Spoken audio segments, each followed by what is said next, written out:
Берәүнең дә эштә гаме юк, бар да китап укый. Дөньяны оныттырырлык нинди китап соң ул дисәм, Илдар Кыямовның әле яңа гына басылып чыккан "Җырларымда җир суым" икән.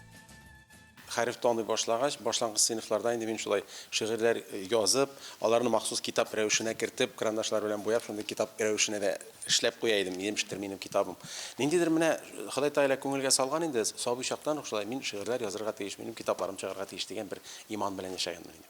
Алар җыела килде, языла килде. Менә бу шигырьләрнең күбесе бигрәк тә мин яратам инде сәфәрдә йөргән вакытта, юлда йөргәндә.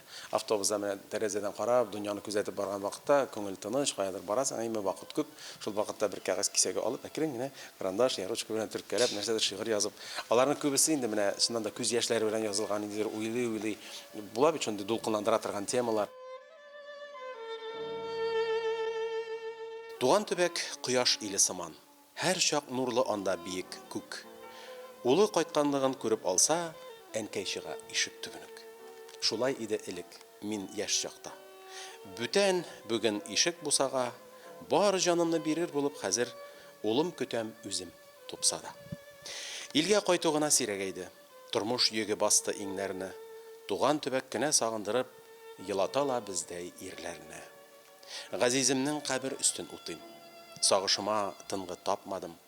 Кычытканның чагып алуында әнкәй үпкәсе дип аңладым. Бу гыманым шигъри фараз гына. Үпкә тотмас ана улына. Әнкәй җаны кояш. Җылылыгы җитәр бөтен гомер буена.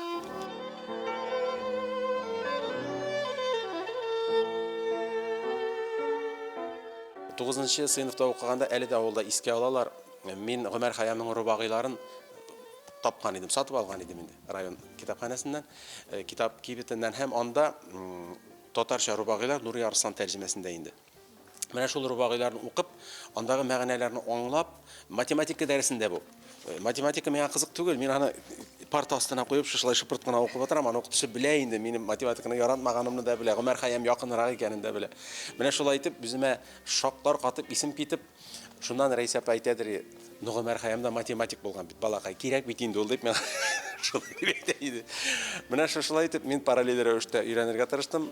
Математиканы бик әллә ни тирән белмәсәм дә, Гомәр Хаямны яратам.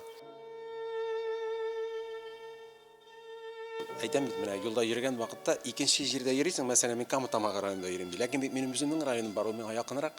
Һәм менә шул вакытта параллель рәвештә мин карам, әйтәм, безнең туган җирдә дә үләннәргә шулай чык төшкәндер, анда да шулай кояш җылыта торгандыр, анда да авылдашлар мең төрле эш битереп йөридер. Менә шуларны уйлаганнан соң күңелемә килгән юллар. Һәр бәндәнең үз оясы булсын.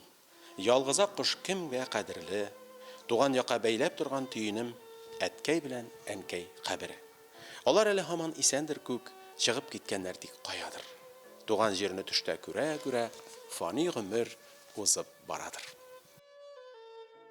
Илдар Кыямовның Кара Чишмә карьясы дип аталучы, туган авылына багышланган 15 еллык эзләнүләр нәтиҗәсендә туган китабы зур бер фәнни хезмәт булса, җырларымда җир суым Илдар абыйның гомерлек күңел хезмәте. Бу шәхес белән танышасыгыз килсә, иң элек менә шушы китапны ачарга кирәк сезгә. Бу инде менә монда минем бөтен асылым, минем уйлануларым, йылы язган шигырьләрем, кайберләре шундый шаярып язылганнары да бар. Кыскасы менә монда шагыйрь күңеле.